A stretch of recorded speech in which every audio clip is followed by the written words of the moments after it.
You now have 1 minute to abandon ship. The ship will automatically destruct in T minus 1 minute. I will win the crowd. I will give them something they've never seen before. Indiana, we are simply passing through history. This is history.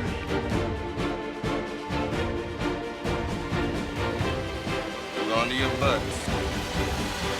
Now, what shall we talk about?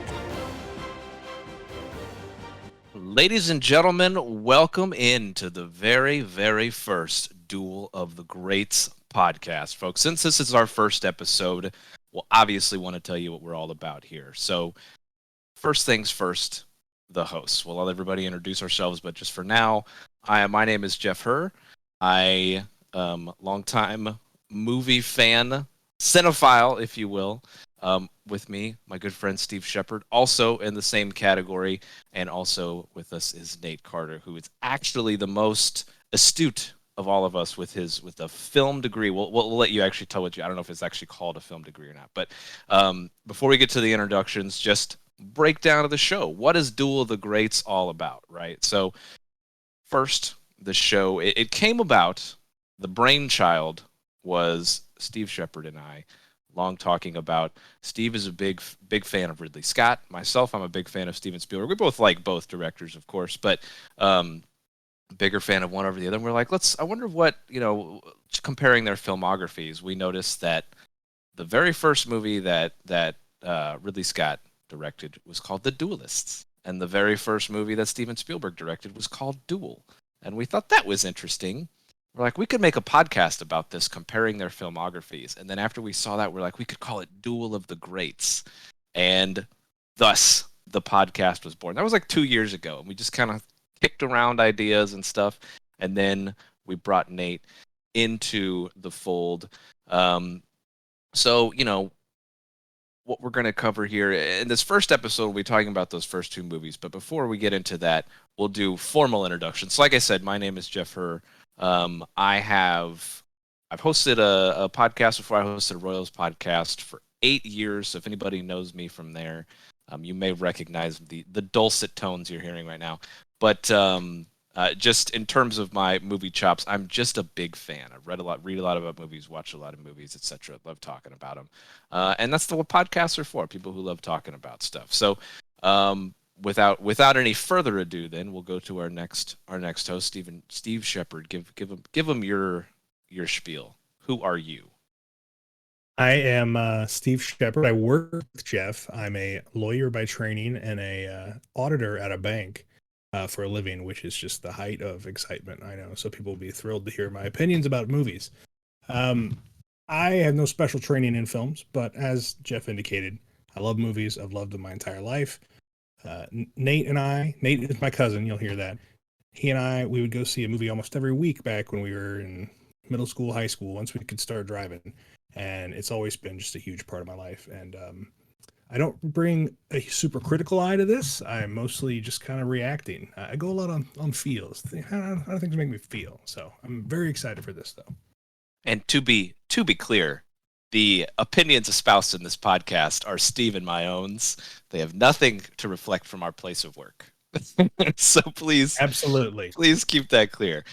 Next is Nate Carter, Steve's cousin, Nate Carter. Nate, tell us a little bit about yourself and give what the actual name of your degree is, because I'm sure I butchered it.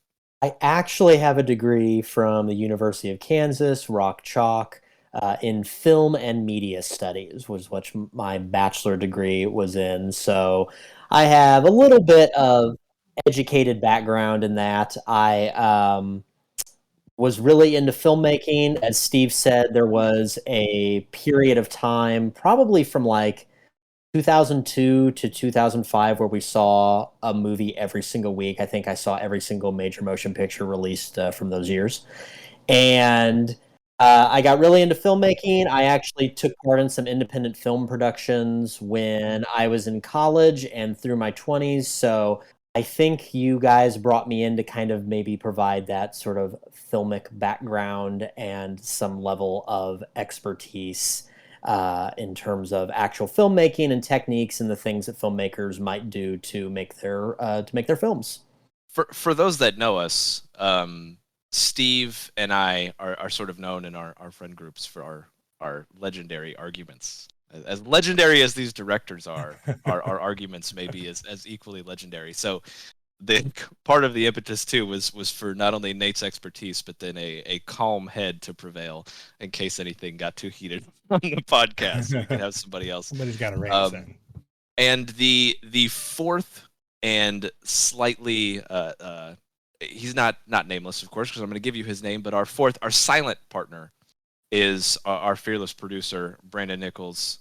Brandon, you can say hi real quick. Hi, real quick. He's handling all our technical stuff, and we are operating this podcast under his PSA Inc. label. So very much thank you for that, Brandon. So yeah, Great.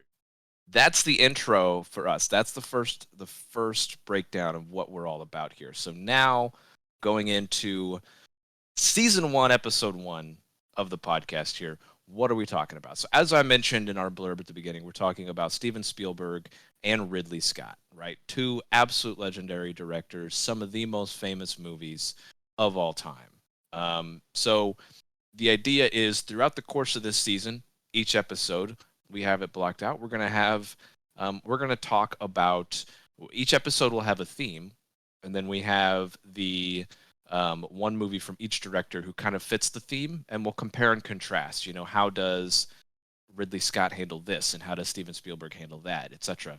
The first episode, of course, the theme is as easy as it gets. Is, you know, first episode, first movies. So the first movies for Ridley Scott and Steven Spielberg, and that's thus the name of the podcast, Duel and Duel of the Greats. So Steve did a ton of research on this, and he's got a lot of background on both these movies. So Steve, I'm going to let you take over, and you can kind of give us the breakdown of how these movies came to be and some interesting facts about them as well.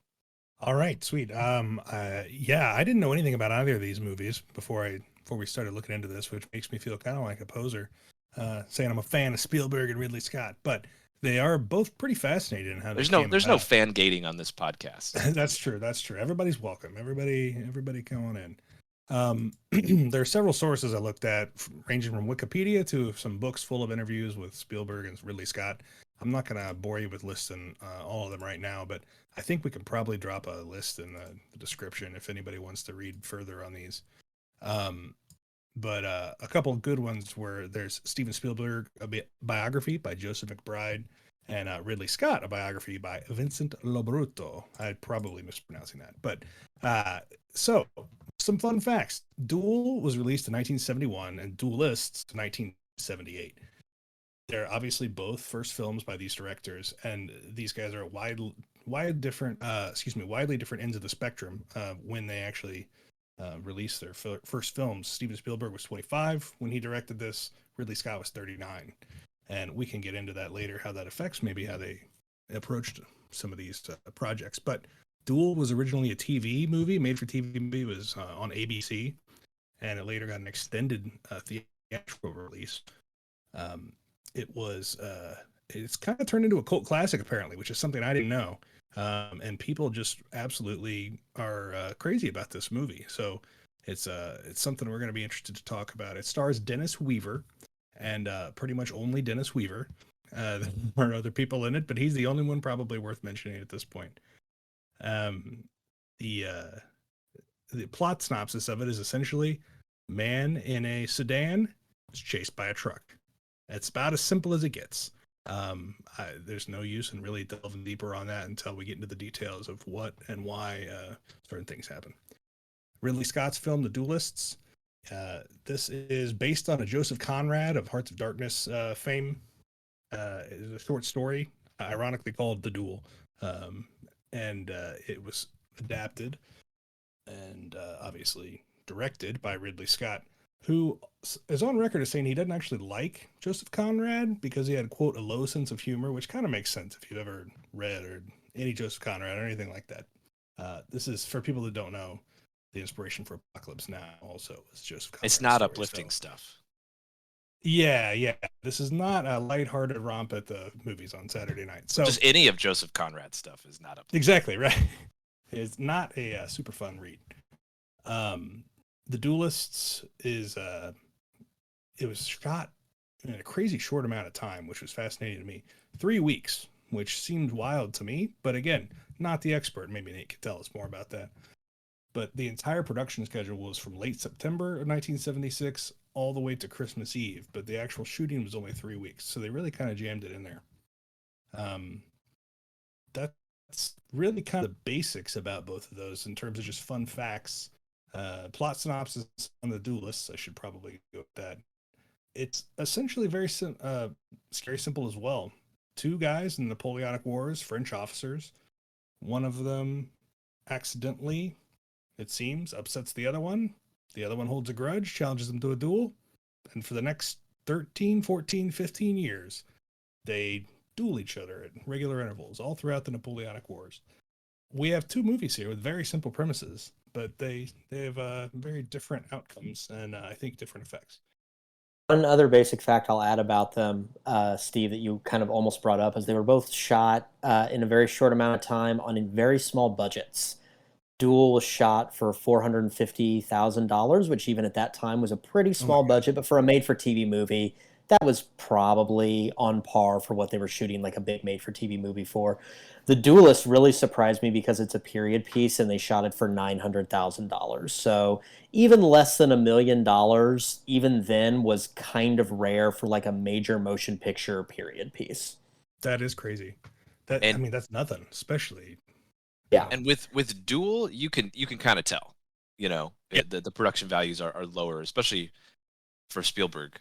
But that's really surprising about the Duelists because the production values are fantastic. The costumes and everything. I was amazed. I was like, how the hell did Ridley Scott get the approval for this? Because I just assumed the budget was huge. So that's really impressive that they were able to do that with like the costume design. And I mean, the sets were just kind of, places in Europe. So I guess that was... Well, yeah, and that's probably how they cut down on it. Both were shot clearly on location the whole time. So even the Duelist is being shot at all of these historical places, in and around France that they've basically just made up to look like they looked during that time, which you don't really have to do that much with a lot of those old buildings in France. So they were both shot on location, which probably helped the budget a lot.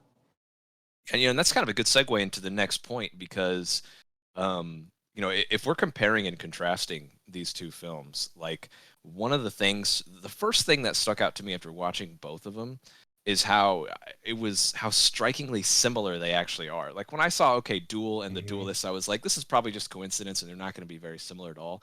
But no, it was very, very similar actually. And, one of the things that jumped out at me for both is they were shot just beautifully. Like both, there's a reason both directors are legendary and they have, they were shot beautifully, but for like different ways, right? Because you have just the amazing landscapes of the Duelists and these fantastic shots of you got a sunset in France and the silhouettes of the 2 characters dueling each other and then the claustrophobic, the really tight shots from Spielberg, but then also like the landscape. It's a desert landscape, and that can be really beautiful if it's shot well. And he really nailed it. So that was, as far as the comparing of the 2, going in, I thought, okay, it's just going to be coincidental that with the titles, and they're not going to be similar. But I was struck by how similar they actually are, not only in how they were shot, but then the actual plotting and the pacing as well was actually so much, maybe not the pacing as much, but the plotting was actually rather similar too. I don't know, did you guys feel the same way? Oh, absolutely. That's one thing, like you said at the very beginning, the intro, the idea, the genesis of this podcast was, hey, these seem kind of similar on the surface. And I think this is going to be a recurring theme. There's, at first glance, they don't look that similar, but as we dig into it, there really are so many similarities in between the way they were made, but like you were saying, just the actual of them. I think the quality that they both exhibit and I'm agreeing completely with you, is these are both filmmakers that are incredibly patient, and they allow the stories to breathe, and you don't see that as much anymore. There's a really particular moment in The Duelist where I think it's their second duel and they're just dueling with swords, and there's this really, really long shot where they are holding their swords against each other, and it just lasts just like longer than you think, Yeah. almost an uncomfortable length. You can tell Ridley Scott is just milking this moment, and it's just this level of anticipation. Spielberg does the exact same thing with Duel. Now it's paced differently and it's cut and it's edited differently, but both these movies are a real slow burn, and the filmmakers are really, really patient, and they really make you wait a long time until you get some kind of a payoff. And that was absolutely something that I noticed about both of them. I had already seen Duel, but I had never seen The Duelist. So, and I'm not sure what you guys' experiences with these films were before this, but I had never seen The Duelist, and I watched it for the first time to prepare for this podcast. I actually it was the first time for me for both of them, and it's funny because you mentioned that shot. I actually have that down in my notes. Like, it was interesting because so as a brief aside here, I'm really big into fighting video games, and there's a game called Samurai Showdown, and the way that game is structured is it's not like super combo heavy. It's just 2 or 3 hits and you're pretty much dead, right? So there's like a very famous match in a high level fighting game tournament at Samurai Showdown where both characters just sat there for you have 60 seconds per round, and they just sat there for 55 seconds and waited until one person just tried to make, because they both knew that, okay, if you got one hit you were basically dead. And so like everyone just talked about this, and that was exactly my thought when I first saw that, and I was like, this is so perfect, because I mean, they just sat there like barely touching tips of their swords, and it was it was phenomenal, because exactly he just gave it that little extra. You're like, okay, now it's gonna happen.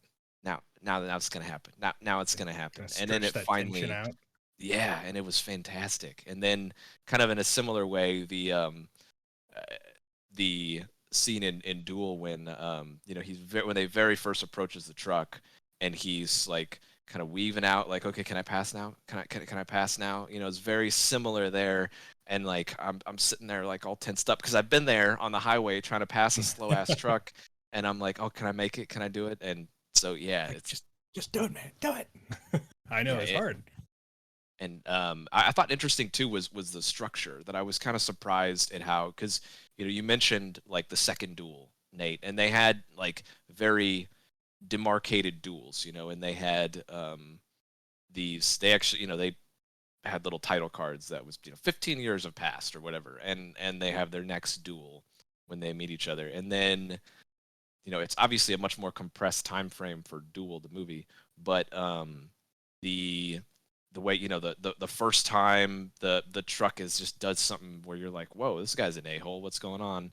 And then he pulls over and he gets gas, and then the truck comes back, and then he goes to a diner and he stops, and then the truck comes back. So it's very like there are separated kind of duels on the road, very similar to how they were separated in The Duelist, which is another thing that I was just kind of like, I was like, this is eerie how similar they are. I think another similarity that I really saw between them that I liked about both of them was sort of this performative nature of masculinity, that obviously it's about dueling, and in The Duelist it's very much this sort of weird Napoleonic War etiquette that they're trying to follow with these duels, because like at any point they could just kill each other, but they don't. Like, they have these very specific rules that they are tied down to.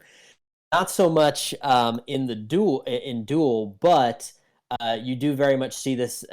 Toward the end, it kind of becomes this very much this battle, to the point that the driver of this car is just like, I'm going to beat this guy. I'm going to beat this truck somehow. And I think you see that across a lot of their films. I think that is definitely a piece of thematic material. You see it, and this is a movie we'll talk about here in a few weeks, but you see it's all over Jaws. That performative masculinity is all over Jaws.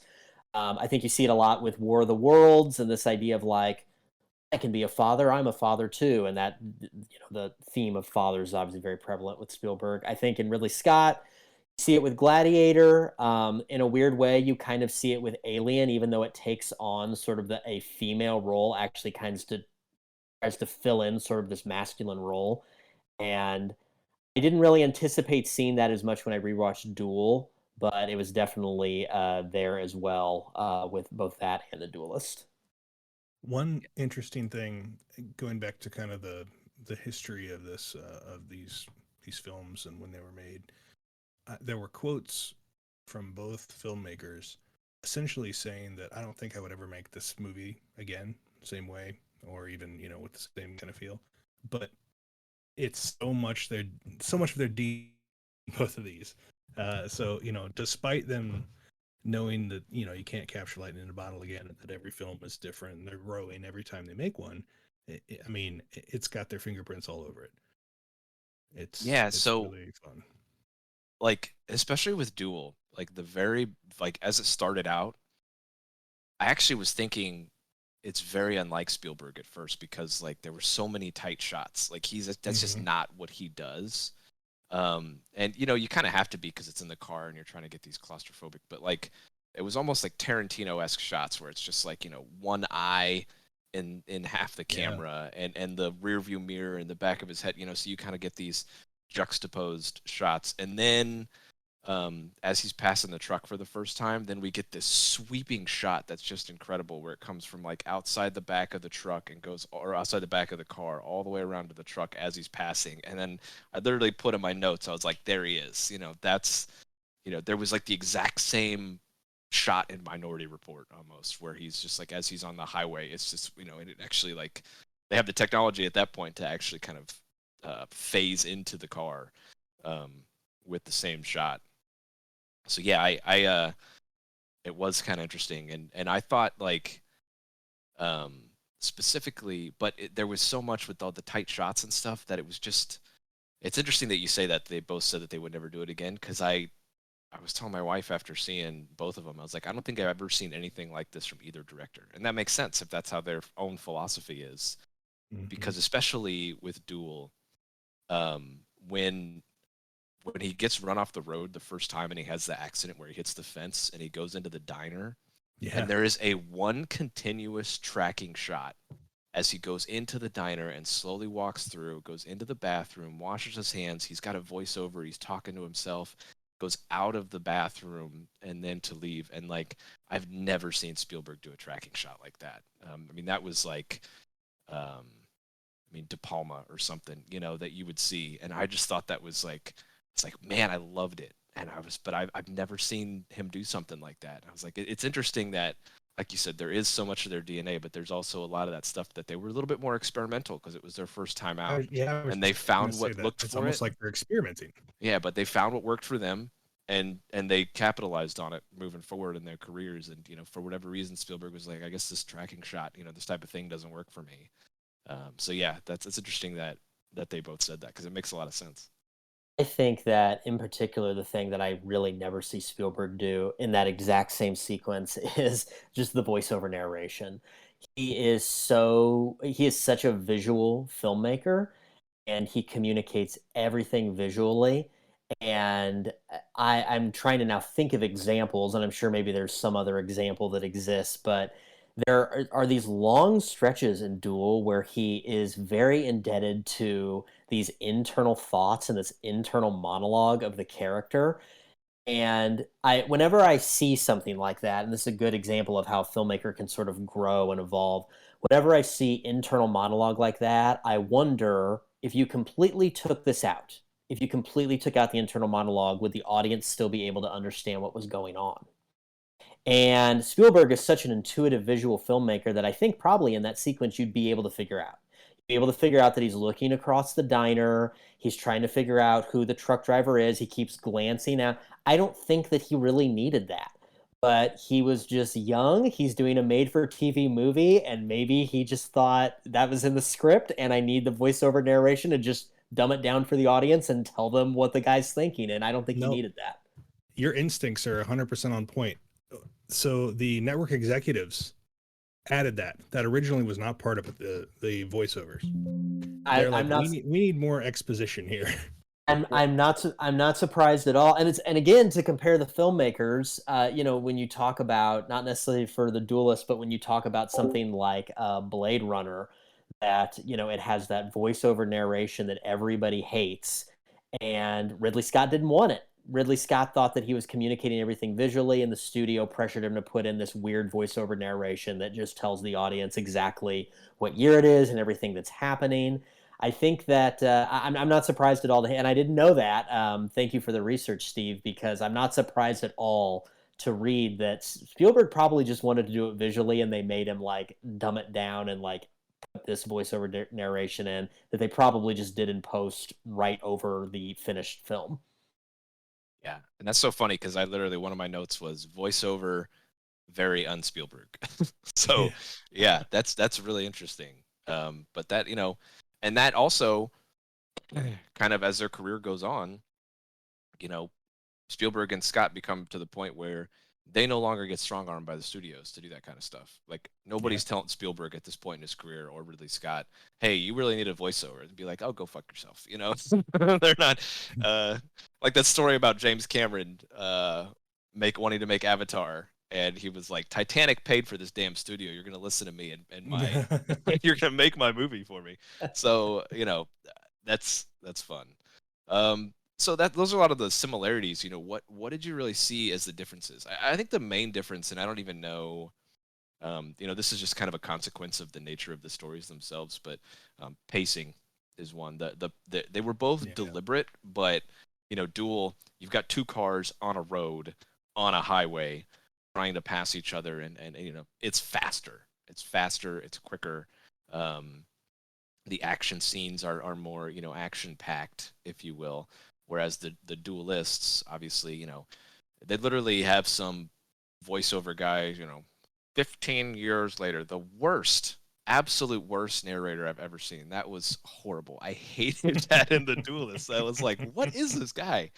But he did, comes on 15 years later, they in the north of France or whatever it is. And then it's, very slow and deliberate. Like we already talked about that second scene where they're just, waiting and waiting. So that was definitely the most standout difference to me for the between the two. What were the other big ones that you thought were different between them? So I don't know if maybe my perception on this is just all kinds of wrong, but one of the biggest differences to me was, despite us not knowing a ton about the background of Dennis Weaver's character in Duel, we get glimpses of it. We see, I believe it's a flashback to him and his wife, or maybe it's just when he's on the phone with her, but we see kind of some of his domestic life. And then there's also, it's explicitly said that he was in Nam, or it's just heavily hinted at. But to me, this thing screamed PTSD the whole time. Like, the truck is almost a representation of PTSD and trauma. And it's, he cannot get away from this. Yeah, he definitely said in one of his voiceovers, just like a Nam or whatever. Okay, good. I thought, my notes I wrote, bro has PTSD from Nam, but I couldn't remember if it was explicit or not. So to me, I feel like we actually learned quite a bit about this character and his motivation, kind of, what drives him. Whereas in the Duelists, maybe, and I didn't pick up on, but I don't know what the hell Harvey Keitel's character's problem is. Like, who hurt him when he was just a little baby in King Louis, France? Because the levels to which he takes this grudge are just astounding to me, and I never quite figured out why his character's like that. And our main character, Keith Carradine, there's not David. Really, to me. Oh, I'm sorry, David Carradine. David. Too many Carradines. I never quite figured out kind of what drives him. He's a soldier in Napoleon's army, but I don't really know anything about him. I mean, again, maybe I just missed some of these clues, but to me, that was a huge difference between these two films. One of the characters I actually kind of feel I know and can sympathize with, where in the other one, the other characters just didn't land with me because I didn't feel like I understood them. Did you guys get that at all? Yeah, I actually have. Sorry, Nate. Just really quick, but I actually had in my notes like in watching Duelist, like what the hell are they fighting about? I had to like comb through and be like, is this? Am I remembering this correctly? But Yeah. Yeah, I think there's a little bit of mystery that the director is leaving there. I think the biggest difference that I saw, and is maybe a little bit of indicative of the kind of careers they would have, is Duel to me is so Spielberg in the sense that it's like this high concept. It's man versus something, and it's like, and in this instance, it's man versus machine, or Yeah. it's a man versus science, with Jurassic Park, or even Minority Report, or man versus aliens. um, Even you could do like man versus sort of the embodiment of evil when he's fighting Nazis in Indiana Jones, or even like Schindler's List. It's always like this very like man versus something. Whereas Ridley Scott gets into these really sort of deep character studies, but to a point that, like, particularly in this movie, you don't really know what necessarily motivates them. So you're just sort of watching these snapshots in the lives of these characters. I think in some movies of his, you figure it out a little bit better, and in other movies, like this one, maybe you don't. Steve, I had the exact same reaction to you of like, what is Harvey Keitel's problem? And there was even a line at one point where someone was discussing, is like, oh, he, only the duel between these two, the argument between these two remains between them. And I was just like, what the hell is the argument between them? Like, I'm like trying to go back and look on the Wikipedia, like, what exactly occurred that is the argument? Like, it's just between them, and it's a secret to everybody else, but it's also kind of a secret to the audience of like, why is this guy so mad at this other guy? This like personal affront that he perceives. So those are kind of the differences that I've seen.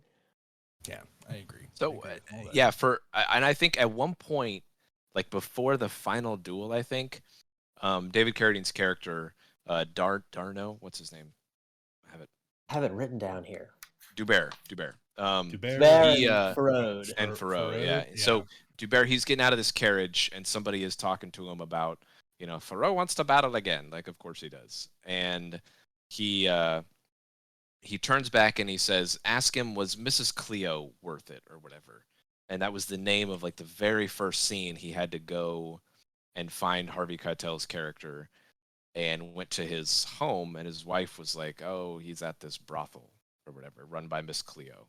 And so then he goes to the brothel, and he takes him from there basically in handcuffs. And so my ultimate thought, I guess, is like, okay, I guess he's just embarrassed. Harvey Keitel was so embarrassed by this that he held this grudge for literal decades. That's the only thing I could think of, because I was just, I was like, is he pissed because his wife found out that he was at the thing, or that he made him? I was like, I took it. And yeah, it was nutty. But I mean, that's kind of the point, because all the characters were, and that's a really astute observation, Nate, because you look at, especially with Scott's recent stuff, like Prometheus and Alien Covenant, it's just about these, like, why do humans do the things that they do, and what's their goal, and what's their, what are they trying to find? And I think that was kind of what sold the Duelist for me, was the ending with, I forgot to give spoiler alert. If you haven't noticed it by now, but we're definitely spoilering everything in these movies. But by the ending of the Duelist, Dubert could have killed Farode, Harvey Keitel's character, but doesn't, and lets him live, and says, "Now you're indebted to me forever." And Harvey Keitel just slowly walks along the forest, and I loved it. I was like, this is fantastic, because you see he's at the top of this hill, and he looks off this farmland or plantation, whatever it is, and the whole final duel, it had been raining and wet and gray, and then you see the sun coming out, and you're like, you know what, this is it. He's released from this prison, because he lost the final duel, but now he can start a new life. And then it cuts back to his face, but on his face and where he's standing, it's still raining, and his face is covered in rain, and he's just staring, and he's just like, there's nothing now for me to live for, nothing for me to do. I thought that was fantastic. I love that ending. I love. It's interesting, actually. I think that both movies end very similarly. Yeah, I was going to bring that up. They literally both end with characters looking over a cliff, like into the sun. He's more looking at like a sunset in Duel. Um, but it was just going back to that original point of like, I didn't expect these movies to be very similar. It's like, my God, Yeah. they're like tied exactly to like they have the exact same ending practically. It's very, Yeah. very strange. Yeah, because the ultimate, ending that my notes that I wrote down for both of them, I was like, did he win? Right. Did he I wrote did he down the win? same Did he thing. lose? Like you cannot. It's impossible, and that's kind of the point. But yeah, it's again that was an unexpected sort of similarity. Yeah, that which was quite. This is part of the fun of the show, right? Like these kinds of looking at, comparing, and contrasting them. Like you just never would have thought, and now you can. You look at them and you see those, and then you see how their careers blossom from that, which we'll obviously get to in more episodes down. So, yeah. So then now, we can go. What we can kind of just do a roundtable for this part here of just what were your. We'll go with top three here. Top three things that you liked about the film. So we'll start with Duel because that came first in '71. So, I guess I can go first, and then Steve, you can roll, and then Nate can follow up there. So, and for me with Duel, I loved all the sort of the experimentation that Spielberg had, the stuff that I was talking about earlier that I just had that I hadn't seen before. Where the tight shots and the fast editing and the long tracking shot and everything. I loved all that, and I wish he would have, he didn't have to do that in all of his movies and make that his staple, but I wish he would have kept a little bit more of it than he had. And then I loved the design of the truck in Duel. Like it's its own character. It's fantastically designed, and honestly, like I felt like in terms of Spielberg's catalog, right? Like Jaws is considered like the horror movie of his, but I found this movie to be more closer to like horror than Jaws is. And because, and there's even a character in Jaws who's just like, "Oh, the shark, he's a shark. He doesn't have any motivation, whatever. He just eats because that's what he's born to do." But this truck, you're like, there's a human being inside there. Mm-hmm. We have no idea what he is, what he wants, why he's doing this, and that's scary as hell, right? Yeah. And that was what was, so scary about the character itself. And then I love the ending for that. Like, just kind of, he finally, there's that at one point, Nate, like you mentioned earlier, this masculinity, this toxic masculinity almost type of thing, where he gets out of the car and he just starts running at him. And the truck is just like, "Oh, peace," and just scoots on further down the road, and it's like, nope. And then that was kind of another weird similarity too, where it was like there's almost like this honor that he had in that moment, where it was just like, only if you're in a car. I'm only gonna duel you if you're in a car, kind of like the Duelists, where they had this weird honor code. But so those were the kind of three things that I liked the most about Duel. Yeah, I love all of those as well, and I think to expand on kind of some of those points, I love the fact that Spielberg never tells us the reason the truck driver did all this. We never find out. I think a lot of movies, TV shows and stuff nowadays, there'd be an urge to explain it. Even Spielberg today, he would explain it. Spielberg today. Yeah, you're exactly right. He would. And if it wasn't him, there'd be some sort of prequel series about why did this truck driver lose his mind and decide to do this? But I just absolutely love that we never figured out. We never even see the guy's face ever in the entire film. So that was one of my favorite things about it. I love the sound. I feel like the sound work in this is just, it completely enhances the claustrophobia, the tension, the terror, just the constant droning of the truck during the chases. I think even not just the sound editing, but the music as well. I got like Psycho vibes in the last chase. It was almost like he was just doing an homage to Hitchcock there, especially with some of the shots too earlier on. But the sound, I think, is a critical part of Duel. what's at work. And actually, it won the Emmy for best sound editing because it was a TV movie first. So the year it came out, the next year it won the Emmy. So it did get recognized for that. That was definitely my second one. And then there's a lot to love here, but if I had to pick one other thing that was my favorite, there's a shot after the school bus scene when the truck is coming back through the tunnel and it's just hidden in the shadows, and then you see the headlights. I was physically like jumping up and down. I was like, oh my God, here it comes. that was really, really cool. I loved that particular shot and the setup for that. But if you can't tell, I like the movie. So there's really a lot to love. But Nate, what are your thoughts? I think for Duel, the thing that I like the most is the blocking and the camera setups, which is such like a film thing to say. But if you watch this movie, the setting really doesn't change. Now they're driving to a different place, but it's mostly a guy in a car. Like that's what we're mostly seeing, a guy in a car. You go back and rewatch that movie, I'm not sure there's a single shot that is reused one time in the entire movie.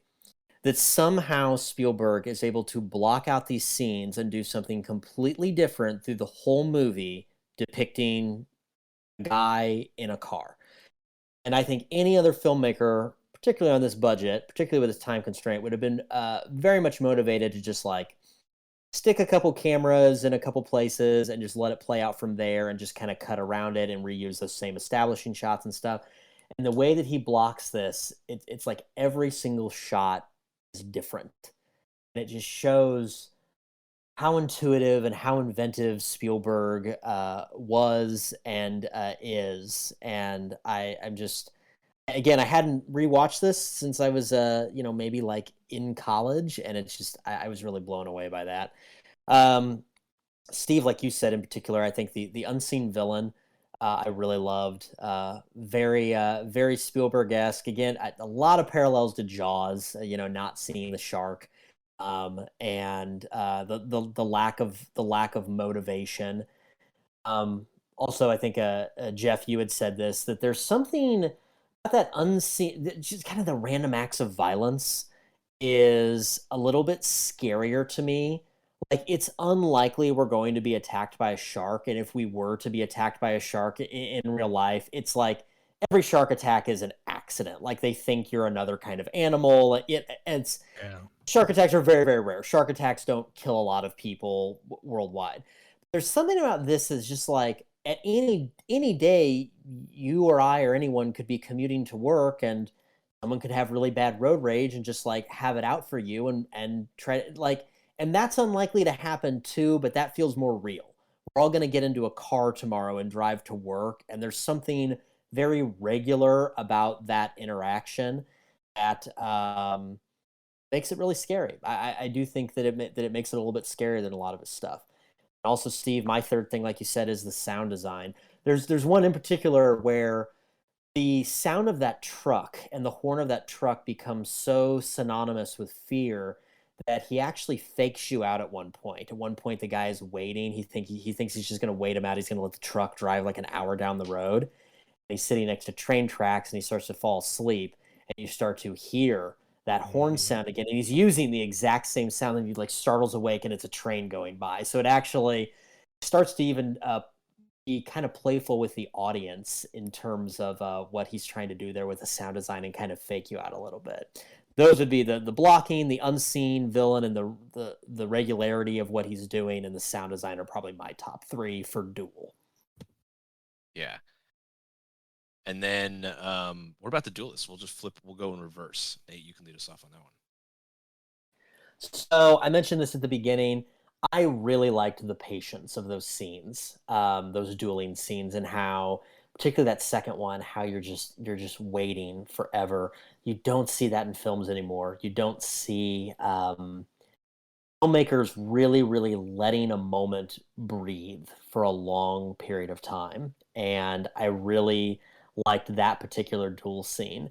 I think my second one that I love that actually is a little bit different is the one where they are on horseback and they are going toward each other, and you don't really see it because he starts to use these really random cuts back to things and you start seeing these really, really random things. And it's what I like about that is that it's actually so different from the other duel where it's not breathing so much and they're just coming at each other. And there's almost a little bit of confusion, kind of in the moment of what actually occurred. I think in that moment, it would have been really interesting for him to, or I think it would have been really obvious for him to just like actually show the duel on horses, but for him to like start cutting randomly to other things and then you kind of find out later what occurred, I thought that was really interesting. That was probably my favorite duel scene in the movie. Then this has also been said, but the use of the setting and the scenery. When you see these duels, Ridley Scott holds these establishing shots for a really, really long time. You get to see this French countryside in the background. And then at the end in the last duel, it's like they go into this countryside, and suddenly that countryside kind of becomes the scene of the duel, and you've been seeing it in the background the whole time, and then it kind of becomes the setting for the finale. I really liked those three things. Yeah, I loved especially that last point you made.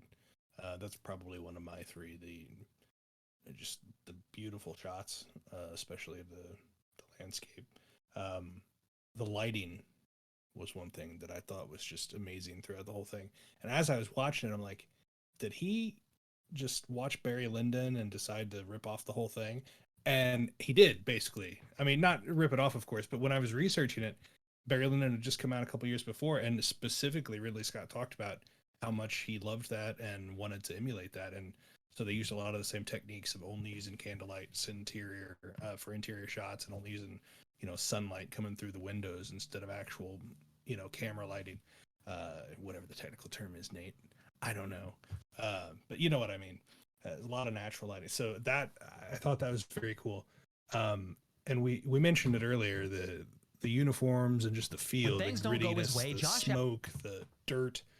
I think it really did a good job making you feel like you're there. And I'm a huge history buff. I love the Napoleonic War, studying those as well. And I think this movie was worth it alone just to see the setting in Russia.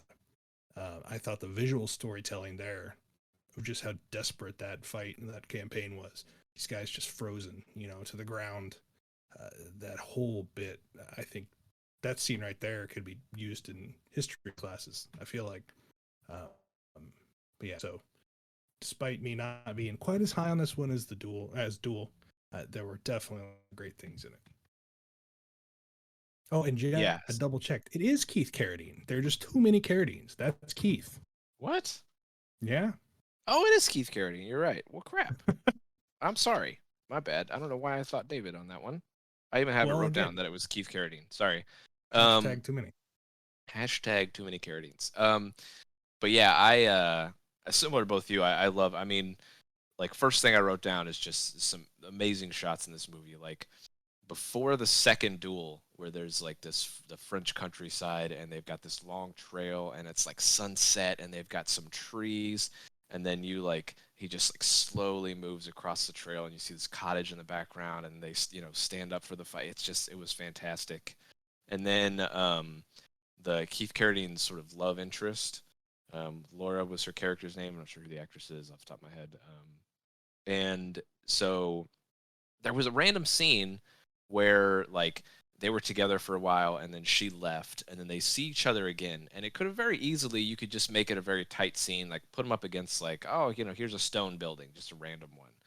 But instead they took it out and made this like, there's like this trail that comes up, and then there's a rock wall, and the trail wraps around the rock wall, and there's this cottage or tavern or whatever at the top, and it just like he pulls back, and you see it all in there as they're talking, and like she's on the lower part and he's on the higher part, and they're, because the whole point of the conversation is that they're in different times and all that, and or I'm sorry, different points in their lives, and it was just everything. Like you mentioned, Nate, I wrote down the horseback duel was fantastic. The snow in Russia, Steve, like just all that was so incredible. And Steve, similar to what you mentioned, just the design. I mean, the not only the scenes, but like the outfits and everything was just phenomenal. I cannot still stunned at that budget they were able to come up with that, because I was just like, I didn't know that. And they looked like they're I assume they were pretty historically accurate, and they ridiculous, all these ridiculous hats and things like that, but like it was fine. They were so well Yeah, constructed that it they didn't did take that away during the anything, period. and it was like it looked phenomenal. And yeah, I thought the same thing too. I was like, Barry Lyndon, what's going on here? And because all the indoor shots by the candlelight and Yeah. everything, and but I love those two. And then the final, I loved Keith Carradine's performance. I've seen him in other things, obviously, but I've always just been like, oh, he's fine, he's good. But I loved him in this movie, and the juxtaposition that he had of this struggle. There's the external struggle of him with Thoreau, with Harvey Keitel's character, and there's this internal struggle where he's just like, what the hell am I doing? Why do I keep doing this? I can stop this at any point, but I also can't. I don't, and I won't. And it's just, he talks to people. He's like, is there a way out of this? Can I stop this? And everyone's like, nope, you're screwed. And he's like, okay, I guess you're right, And so this sort of idea that he's just powerless, because you could also argue that Harvey Keitel's character was powerless to this urge that he had to duel, and Carradine's character was just powerless to this sort of otherworldly thing that everyone knew about and everyone agreed to, but he didn't agree to it. But it's like this implicit agreement that they had to have, and that was just a really interesting aspect, I thought. So those were my favorites about that. And then I guess we don't necessarily have to do 3 apiece, but just things that we didn't like. We'll keep it with Duelists for now. I did not like that it was so hard to decipher what was going on. Why were they fighting? I get that was kind of the point, but I do think you could have more clearly drawn some themes back to the actual reason itself throughout the movie if you made that more clear. Another thing that I didn't really like was the music. You talked about the sound design for both, and I thought that was great. But the actual music itself, and this actually is going to go for both movies, I thought it was very 70s, very, like, especially with the Duelists, there was this weird sort of break between like the super serious thing that's happening, and then all of a sudden they're like walking down the street, and it's like this sort of weird bubbly music almost, and I'm just like, what? It's discordant, and I don't know, maybe that was the intention, but did not like that about us. Those were kind of the major gripes I had with Duelists. Steve, what about you? I agree with all the things you said. One particular thing that I didn't like, I don't know if it's a taste thing, just me personally, but the extreme close-ups that I feel like are just littered throughout it. I feel like it was overused and a little disorienting, but maybe that was kind of part of the point.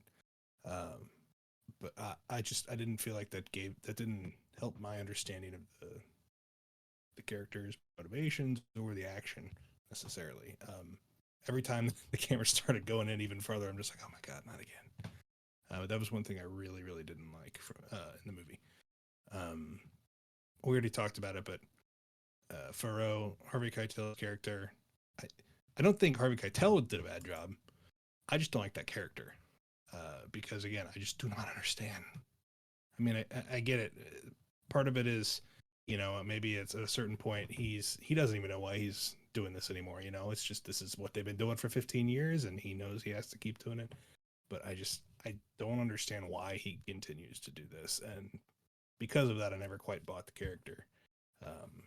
So I guess that's a pretty big complaint, one of the main characters of the movie, but that for sure is something I wasn't a big fan of.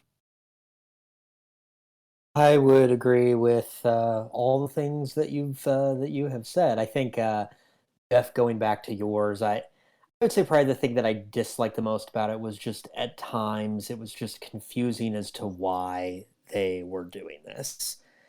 And you were at times left a little bit with a feeling of, did I genuinely miss something? Like, am I not being a very good film viewer? Have I missed something?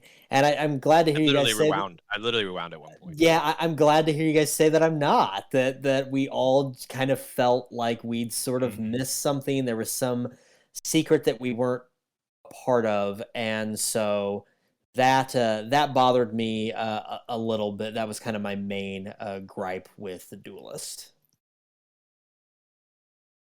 So then flipping it back around, what about Duel? I will say for Duel, um, I feel like, and this was interesting. I'll ask what version you guys saw, because the original version that was on TV was 75 minutes.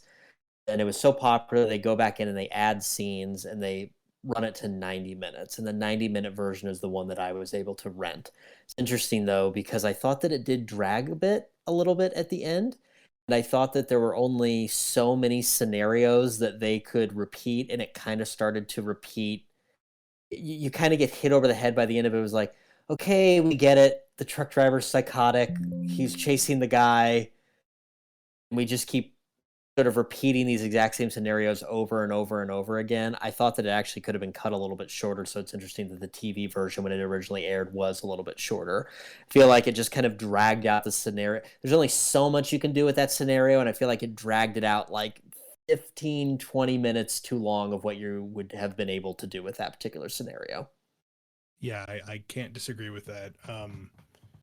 It's not something I specifically called out in my notes, but I totally see where you're coming from, and I think it could have stood to be edited a little bit more. One particular aspect that I thought drug out too long was in the final scene where the truck is crashing over the side. The slow motion, I thought, just went on way too long. We're there. I guess they just were really proud of that. But for whatever reason, I thought that aspect of it, that sequence could have been shortened. But other than that, I don't know if there's a lot I would change about this movie. Yeah, for me, similar to Duelists, I thought the music was a detractor. It was this weird sort of 70s like synth weirdness, and I was just like, what is this? And I did not like it. The sound design, again, like you said, that was fantastic. I felt like the music took away from that, which is so funny because, going forward, Spielberg collaborates with John Williams so often. Music is always such a central part of his movies that it was weird to have. It seemed like it was pretty clear that they did it on as low a budget as they could. I mean, it was basically like porn level music. I thought it was just not good. And the other, and this may be a little unfair just because Dennis Weaver is just not the class of actor that Keitel or Carradine are, but I thought he was kind of hokey as a character, and he had his moments for sure where I was like, okay, that was good, but yeah, just overall a little. And then the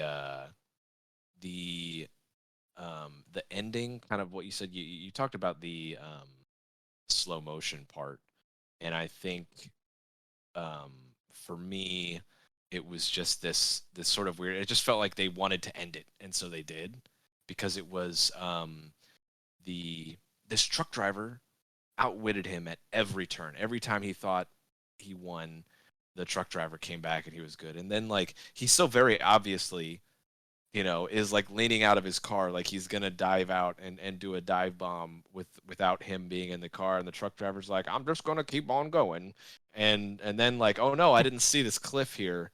It felt like it was just something where it was like, nope, they just wanted to end the movie, and so that's how they ended it. So that was kind of what I didn't like. But yeah, so I mean that kind of sums it up for both. So final thoughts on the movie. I guess we could go to ratings, right? Final thoughts. I thought both movies were phenomenal. If nothing else, doing this podcast, I'm so glad for some of the movies that I maybe haven't seen from both directors' catalog. I'm so glad I've seen both these movies. I thought they were both great. And I will have one that I pick as better, but it is kind of a cop-out answer to say I thought that Duel was more entertaining, and I thought that Duelist was a better movie. So ultimately, that leads to me. I think I would give the nod to Duelist in this. I thought the performances were better. I thought the story was just a little bit more interesting overall, even though despite we said the confusion about it, it was still because of the characters, I think it made it good. So I give the nod to the Duelists, which is quite funny because the first episode, and I'm supposed to be the Spielberg guy, and I've already flipped sides. So, Well, we didn't plan it this way, but I won't bury the lead. I'm going with the Duel, and I'm supposed to be the Ridley Scott guy. So crazy. The world's gone. We already got a showdown. I kind of see what you're saying about the performances on the Duelists, but I think there are also more opportunities for different performances to kind of take center stage.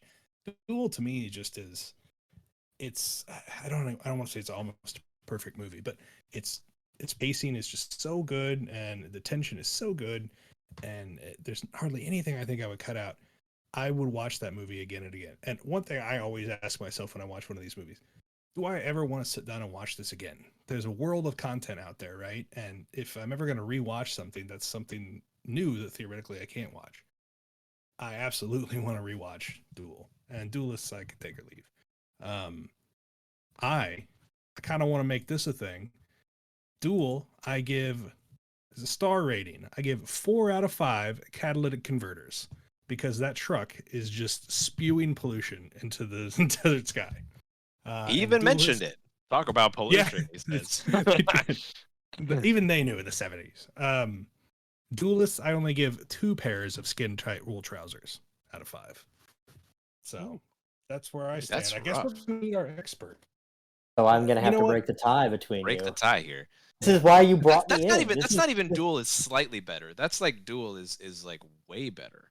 And for a near perfect film, 4 out of 5 catalytic converters is low. That's a tough. Steve's got a tough rating system to crack here. I may need to tweak my rating system. Those were what I wrote when I watched these films. I think I probably would bump Duelists up 1 because some of the things we've talked about. But anyway, Nate, who's wrong? So you brought me in. I think you're both right and you're both wrong in a lot of ways, as we all are.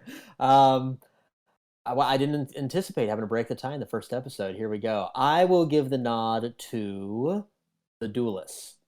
Oh, no. And the reason, and I have a reason. There is something about, and this honestly probably comes down, as a lot of these things do, to personal preference. I do think, Steve, when you were giving background, you talked about the director's ages, and I think that was very telling. Mm-hmm. Spielberg, this movie was, Duel was released, I think the year he was like 25 years old. Yeah. And The Duelist was released the year that Ridley Scott was 40 years old. And there's something about The Duelist that strikes me as this guy had thought a lot longer about the kind of movie that he wanted to make. And not that that's a knock against Spielberg, but we know a lot of those early Spielberg films, even with Jaws, which we'll talk about, I think, next week, was very much like a on the fly. I have to figure it out, and it's new Hollywood, and I'm the new kind of director that will figure out things on the fly. And looking back on the movies now, decades later, I appreciate that kind of thinking and the kind of movie that he made that way. But I like the little bit more principled and a little bit more thought out. This is the kind of movie I want to make. I've been going through these grueling years of making television commercials and trying to get funding for the kind of movie I want to make, and now I have it, and this is the movie that I want to make. And I feel that a little bit more with the Duelists. And this will come as a surprise because, Steve, I use the exact same question. I feel like there's aspects of the Duelists that I would sit down and watch that movie again before I rewatch Duel again. Personal preference. I there you have disagree. It. As in all things, I'm right and Steve is wrong. So here we go. Off to a great start with the podcast. I love it. Well, it's quite simple. Ridley Scott is clearly the better director, as I've always said. Well, now hold on here. Come around. We got a whole season left to really decide on this. Yeah, no. And speaking of which, so this is our first episode here. So you kind of have an idea for the scope here of what we're trying to do and the direction of how we're going to do it. We're not going to be slavish to the format we have here, but it's kind of a good way to discuss everything. And next week's episode, to give you a little preview, next week on Duel of the Greats will be Monsters, Jaws versus Alien. So when we first came up with this idea, this was one of the ones we absolutely wanted to do. Both Jaws and Alien are like my children. Those are two of my all-time favorite movies. So that's going to be really, really tough for me to pick on that one. I'm gonna have to do some real big soul searching, but I'm super excited to hear everyone's thoughts about those. So yeah, Jaws and Alien will be next week. So stay tuned with us. We really hope, tentatively planned out for quite a few episodes, 16 episodes we have, hopefully planned out for this. So we hope you'll stay with us on this journey here for Duel of the Greats. And guys, any final words, final thoughts?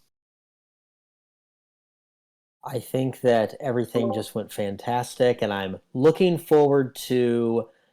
I had never seen The Duelist, but I'm looking forward to next week and some future weeks where I really have to go back and rewatch movies that I've already seen and really actually make a determination of which one I think is better. Yeah, same.